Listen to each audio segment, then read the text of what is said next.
Regulate my life, আমার জীবনটাকে আমি কিভাবে চালিয়ে নেব, পরিচালিত করব, রেগুলেট করব, সেই সমস্ত নীতিবিধিগুলি ঠাকুর আমাদেরকে দিয়েছে।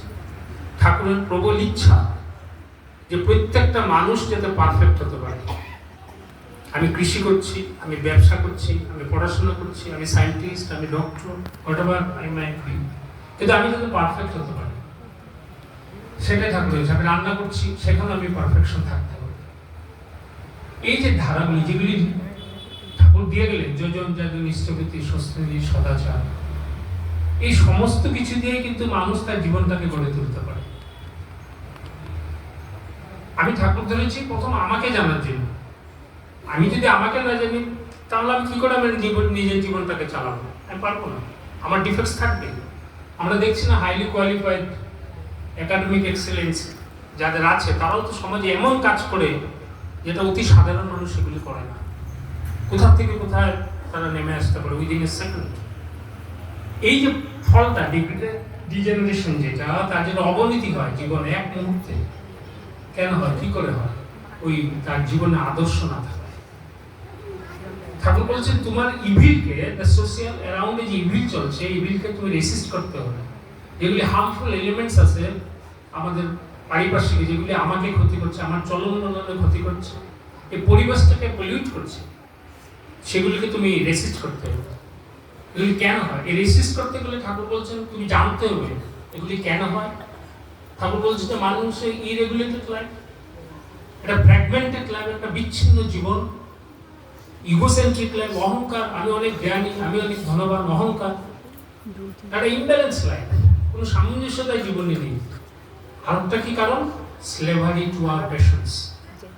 আমরা প্রবৃত্তিমুখী চলনে চলি, স্লেভারি টু আওয়ার প্যাশনস। এই প্যাশনস, প্রবৃত্তিমুখী চলনে এই সমস্তগুলিকে নষ্ট করে। এগুলি হলো কজেস অফ ইভিলস। এগুলিকে সমাধান করার জন্য আমার কি করতে হবে? রেগুলেটিভ প্রিন্সিপল তাকে গ্রহণ করতে হবে, যেটা আমার জীবনটাকে রেগুলেট করতে হবে, যেটাকে ঠাকুর বলছেন এক্সিস্টেন্সিয়াল অর্ডিন্যান্সেস। ঠাকুর এই যে আমরা সমস্যায় ভুগি, অনেক সমস্যায় ভুগি, ঠাকুর এটা একটা বাণী দিয়েছে যে solve the every problem tuning with existential ordinance, be happy, make others to happy। এই যে টিউনিং উইথ এক্সিস্টেন্সিয়াল অর্ডিন্যান্স, সেখানেই আসছে দীক্ষা কথা। একটু অহংকে কখনো বাধা দেয়, আমি কেন দীক্ষা নেব? এক ভদ্রলোককে নিয়ে ঠাকুরের কাছে গিয়ে বলছিলেন কেন দীক্ষা নেব? আমার তো সব আছে, পয়সা আছে, বুদ্ধি আছে, পড়াশোনায় শিক্ষিত, হাইলি কোয়ালিফাইড, আমার সব আছে, বাড়ি গাড়ি সব আছে, আমি কেন নেব? বলেই তিনি যখন চলে আসছেন, প্রদীপ, ঠাকুর প্রদীপ যে আমরা ঠাকুরের সামনে জ্বালাই, তিনি বলে প্রদীপ দেখেছেন? বলে হ্যাঁ। কি আছে? বলে এখানে তেল থাকে, প্রদীপ থাকে, সলতা থাকে, আর কি? তো বলে আর কিছু নেই? বলে হ্যাঁ, আর একটা জিনিস কাঠে একটা থাকে, একটা স্টিক থাকে, সলতা যখন নিভে যায় এটাকে একটু উঠিয়ে দিলে আবার জ্বলতে থাকে। তখন ঠাকুর ওনাকে প্রশ্ন করলেন, সবই তো ছিল, তেল ছিল, সলতা ছিল, আগুন ধরে জ্বলতে পারতো, আবার এই লাঠিটা কেন, স্টিকটা কেন, ছোট্ট একটা স্টিক? ওই তখন বলে ওই স্টিকটাই হচ্ছে সদ্গুরু, তোমার গায়ে তোমাকে কন্ট্রোল করবে, না হলে তো নিভে যাবে, একটু উঠিয়ে দিলে কিন্তু আবার সে সুন্দর করে জ্বলতো। তা আমরা মানুষ, প্রবৃত্তি আমাদেরকে চেপে রাখে, প্রবৃত্তি থাকবেই, ভেতরে আছে, প্রবৃত্তি না থাকলে মানুষ বাঁচতে পারবে না। But those should be subservient to our concepts, আমার বিবেকের অধীনে থাকতে হবে, না হলে হবে না, হলে ডমিনেট করবে আমাকে প্রবৃত্তি, আর আমি প্রবৃত্তিকে ফলো করে আমি চলতে থাকবো, সমাজে কোনো কিছু দিতে পারবো না। আর যদি কনসিয়াস বিবেক যদি থাকে, প্রমিনেন্ট যদি বিবেক থাকে, আর কখন থাকবে বিবেক? ওই তার আদর্শের সাথে যদি আমি যুক্ত হতে পারি, তখন বিবেক আমাকে পরিচালিত করবে, আর বিবেক যখন পরিচালিত করবে আমাকে, তখন এই কনসেন্সগুলি, এই প্রবৃত্তিগুলি, কমপ্লেক্সিটিস অফ লাইফগুলি আস্তে আস্তে ভেঙে পড়বে। এই কথাটাই ঠাকুর নেতাজি সুভাষচন্দ্র বসুর পিতৃদেবকে বলছিলেন যে আপনার মান, সম্ভ্রম, বিবেক, বুদ্ধি, যা কিছু আপনার আছে সবগুলিকে এক পাশে রাখুন, আর আমার কথা শুনুন। ঠাকুর বলছেন জীবনে অনেক কমই কষ্ট পাবে। এটা ব্যাপারটাই হচ্ছে সেটা। এই যে বিভিন্ন কথাগুলি বলছেন যে যোজন যাজন ইষ্টভীতি স্বস্তি সদাচার, এই সবকিছু প্রিন্সিপলস, এগুলি না হলে মানুষ বাঁচতে পারে না। এই যে বাঁচা এবং বৃদ্ধির কথা চন্দনা বলছে, এই বাঁচা এবং বৃদ্ধির সাথে এগুলি ওতপ্রোতভাবে জড়িত, না হলে বাঁচবে কি করে?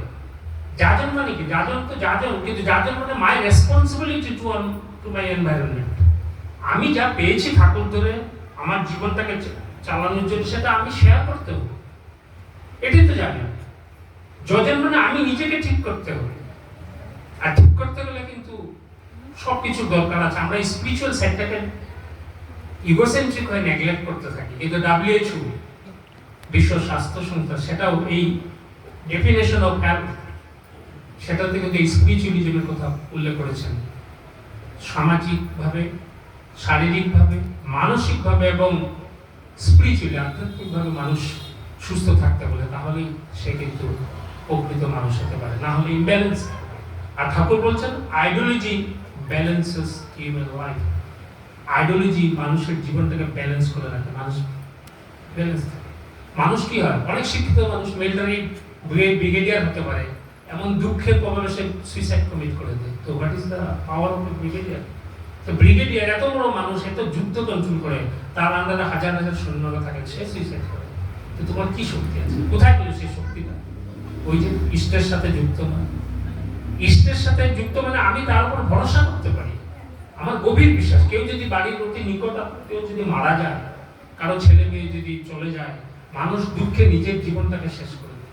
এই যে ডিপি ওয়ার্কস বলছে, এই ডিপি ওয়ার্কসে এখানে একটা নগর একটা জায়গা আছে, সেই আমাদের গুরু ভাইরা গেল, গিয়ে দেখছে এক মা তার ছেলেকে হারিয়ে ফেলল, তারপর কান্নাকাটি করছে, কান্নাকাটি করতে করতে সব কিছু ছেড়ে দিয়েছে ঠাকুর। অনেক প্রায় 1 ঘন্টা মতন কান্নাকাটি করলেন, তারপর বলছেন আমি কালকের থেকে স্থগিত করব।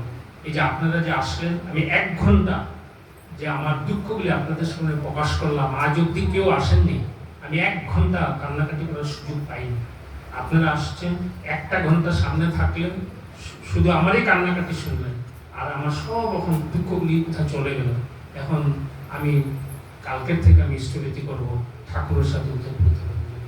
That is DP works. DP works মানে মানুষের কাছে যাওয়া। আমরা তো we are becoming self centred, আত্মকেন্দ্রিক। আমার টাকা, আমার গাড়ি, আমি আমি আমি করতে করতে শেষ। আরেকজনের জন্য ভাবি না। কিন্তু দেখবেন আমি পলিটিক্যালি হয়তো পাওয়ারফুল মানুষ, ফিনান্সিয়ালি পাওয়ারফুল মানুষ, সোশিয়ালি পাওয়ারফুল মানুষ, এডুকেশন আছে, সব আছে, but I never think of other peoples welfare. এইটাই হচ্ছে সবচেয়ে কাজ। আর ঠাকুর শিখিয়েছেন একলা আমাদের ধর্ম হয় না, সর্বাঙ্গীনভাবে সবাইকে নিয়ে ধর্ম করতে হবে। আর প্রত্যেকটি মানুষের এই যুগ পুরুষোত্তমের সঙ্গে যুক্ত হতেই হবে, সে যত বড় মানুষ হবে। না হলে নিজেকে উপলব্ধি করতে পারে না। সে হয়তো ভাবতে পারে, উনি তো ভাবতে পারেন যে আমি তো হয়ে গেছি, আমি অনেক বড়, কিন্তু ঠাকুরের সাথে যুক্ত থাকলে সর্বাঙ্গীনভাবে তিনি বড় হতে পারেন।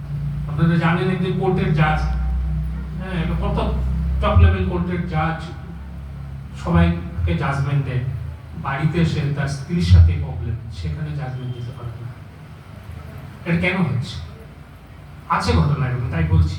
তো কোর্টের জাজ প্রত্যেকদিন কত কত কেস ভার্ডিক্ট দিয়ে থাকে, কিন্তু বাড়িতে যে প্রবলেম সেটাকে সলভ করতে পারে না। তো গতিকে সবকিছুই সলভ করতে পারবে যদি আমি তার সাথে যুক্ত। কারণ আমাদের অহংকার আছে, আমাদের অহংকার আছে, আমরা ইজিলি প্রবৃত্তির প্রতি ইনক্লাইন্ড হয়ে যাই। এই যে কথাগুলি বলছি, এই কথাগুলি বলার পেছনে একটাই উদ্দেশ্য। ঠাকুর যেটা বললেন যে তোমরা হয়ে ওঠো। আমরা তো হতে হবে। আমি যদি ছাত্র, আমার পড়াশোনায় ভালো হতো, আমি বিজনেসম্যান ভালো হতো, আমি ব্যবসা করছি, রান্না করছি, ঘরের বউ, সর্বাঙ্গী, তখন সমাজটা ঠিক থাকবে। না হলে কিন্তু হবে না। না হলে সমাজে যতই দেখুন, দেশে কত রুলস এন্ড রেগুলেশন আছে, আইন আছে, লস আছে, ন্যায় সংহিতা বা ইত্যাদি ইত্যাদি অনেক আইন আছে, কেন শান্তি আসে না? এখন কি মার্ডার করা কমে গেছে? এখন কিন্তু এই যে নোংরা কাজগুলি হচ্ছে, এগুলি কমে গেছে? কমছে না তো, বাড়ছে। কেন বাড়ছে? আমাদের এডুকেশনাল ইনস্টিটিউশন তো একেবারে ভর্তি। তাহলে কেন বাড়ছে?